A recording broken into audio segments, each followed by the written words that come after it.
Hello મિત્રો, મારી YouTube ચેનલમાં આપ સર્વનું હાર્દિક સ્વાગત છે। આજે આપણે ધોરણ 5 સ્વાધ્યાય પોથી ભાગ નંબર 4 વિષય ગણિત એકમ 11 છે ક્ષેત્રફળ અને પરિમિતિ। આ એકમનું આજે આપણે સંપૂર્ણ સોલ્યુશન જોવાના છીએ। પ્રશ્ન 1 છે આપેલ આકૃતિઓને તેમની પરિમિતિના માપની સાચી જોડ બનાવો। તો પહેલામાં સી આવશે, બીજામાં ડી આવશે, ત્રીજામાં એ અને ચોથામાં બી આવશે। હવે આગળ અહીં પ્રશ્ન 2 છે ખાલી જગ્યા પૂરો। તો પહેલી ખાલી જગ્યામાં 1 સેમી આવશે, બીજીમાં પરિમિતિ, ત્રીજામાં પરિમિતિ, ચોથામાં 4 અને પાંચમામાં 16 આવશે। હવે અહીં આ પ્રશ્ન 3 છે, આકૃતિ પરથી સાચા જવાબ આપો। તો અહીં આકૃતિ આપેલી છે એ બી સી અને ડી, એના પરથી આપણે પરિમિતિ અને ક્ષેત્રફળને લગતા ખાલી જગ્યાઓ પૂરવાની છે। અહીં તો પહેલામાં 16 ચોરસ સેમી અને ક્ષેત્રફળ 16 ચોરસ સેમી આવશે। પછી બીજું છે 18 સેમી અને ક્ષેત્રફળ 10 ચોરસ સેમી। પછી પરિમિતિ છે ત્રીજાની 20 સેમી અને ક્ષેત્રફળ 14 ચોરસ સેમી।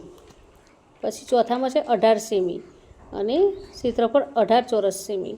હવે પ્રશ્ન 4 છે, અહીંયા કોષ્ટક આપેલું છે, તેમાં દરેક વસ્તુનું ક્ષેત્રફળ દર્શાવવા માટે આપેલા વિકલ્પ પૈકી કયો વિકલ્પ વધારે યોગ્ય રહેશે તેના સામે ખરાની નિશાની કરો।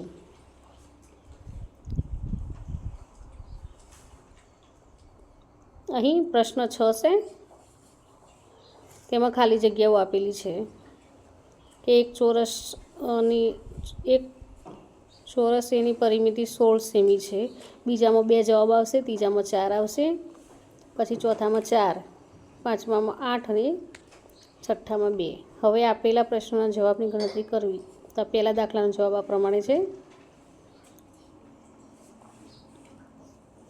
અહીંયા બીજો દાખલો છે, પછી અહીં ત્રીજો દાખલો, ચોથો દાખલો અને અહીંયા પાંચમો દાખલો છે, અને આ છઠ્ઠો દાખલો છે, આ સાતમો દાખલો અને આ આઠમો દાખલો છે। અહીં પ્રશ્ન 8 છે, આપેલી આકૃતિને આધારે પ્રવૃત્તિ કરો। તો ઊભી હરોળના કુલ ખાનાની સંખ્યા 6 છે, આડી હરોળના કુલ ખાનાની સંખ્યા 4 છે, કુલ ખાનાની સંખ્યા 4 × 6 બરાબર 6 × 24 એટલે 24 થાય। હવે બીજી છે, ઊભી હરોળના ખાનાની સંખ્યા 3 છે, આડી હરોળના 5, કુલ ખાનાની સંખ્યા 3 × 5 એટલે 15। પછી ત્રીજી છે, ઊભી હરોળના કુલ ખાનાની સંખ્યા 5, આડી હરોળના કુલ ખાનાની સંખ્યા 2, કુલ ખાનાની સંખ્યા 2 × 5 એટલે 10। તો મિત્રો અહીં આ વિડીયો પૂરો થાય છે। જો તમને વિડીયો ગમે તો લાઇક, શેર અને સબસ્ક્રાઈબ ચોક્કસથી કરજો, અને હા, જેને જરૂર હોય તેને શેર પણ કરજો। બાય।